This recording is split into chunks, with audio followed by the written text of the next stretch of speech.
Maintenant, la question que j'ai eue hier de Manon Massé. Manon Massé me parlait des 250 000 étudiants et étudiantes qui vont revenir en présentiel puis qui vont devoir se trouver un logement.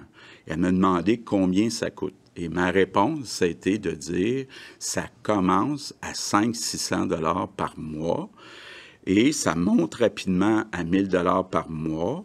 Et j'ai même ajouté, dans la première phrase, plusieurs étudiants se mettent à 3 à 4 par logement. Donc, dans ma tête, et puis peut-être ça n'a pas été clair, je parlais d'un montant qui commence à 500-600 $ par étudiant.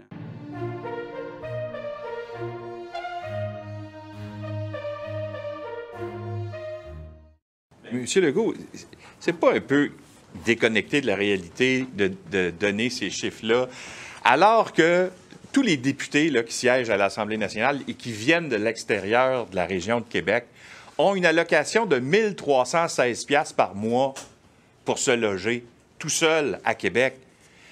Alors, si c'est bon pour Pitou, est-ce que ça doit être bon pour Minou aussi? Ça ne démontre pas, justement, que vos chiffres sont un petit peu à côté de la réalité, alors qu'on donne à des gens qui viennent à Québec 1 316 $ par mois pour se loger. Bon. D'abord, je répète, là, puis c'était très clair dans la question de Manon Massé, elle parlait des 250 000 étudiants et étudiantes qui vont revenir en présentiel cet automne. Monsieur Lacroix, vous avez été étudiant, j'ai été étudiant, je connais d'autres étudiants, je connais des jeunes actuellement, et ce que je dis, c'est qu'un étudiant qui cherche un logement, bien, il doit penser à un minimum de 500-600 $ par mois pour un logement. Maintenant, vous comparez avec... Une famille sur l'aide sociale, M. Legault. Il y a des familles aussi, il y a des gens qui vivent seuls, etc.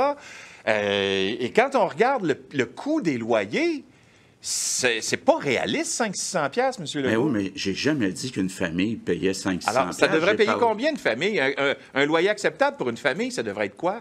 Bien, écoutez, là, on dit le loyer médian est de 1 300 $. Évidemment, ça dépend de combien d'enfants. Est-ce que c'est un 2,5, 3,5, 4,5? Mais je sais qu'il y a des familles actuellement, parce que le prix a monté, les gens n'ont pas voyagé, ils ont de l'épargne de disponible, ils achètent, ils sont prêts à payer plus cher pour des maisons, pour des condos. Donc, ça a créé un manque encore plus grand. Puis, il n'y a rien qui a été fait pendant plusieurs années. Mais évidemment, on ne peut pas construire du jour au lendemain, mais on a promis d'en construire 15 000, puis on va en construire 15 000.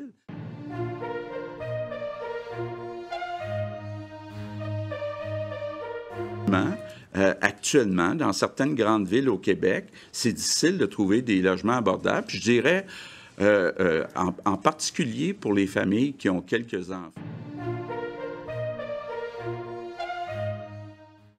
Mais je trouve ça, bon, je dirais pas le mot, là, mais de voir certains articles aujourd'hui qui laissent entendre que je parlais de 500-600 $ pour une famille, c'est inqualifiable. C'est inqualifiable.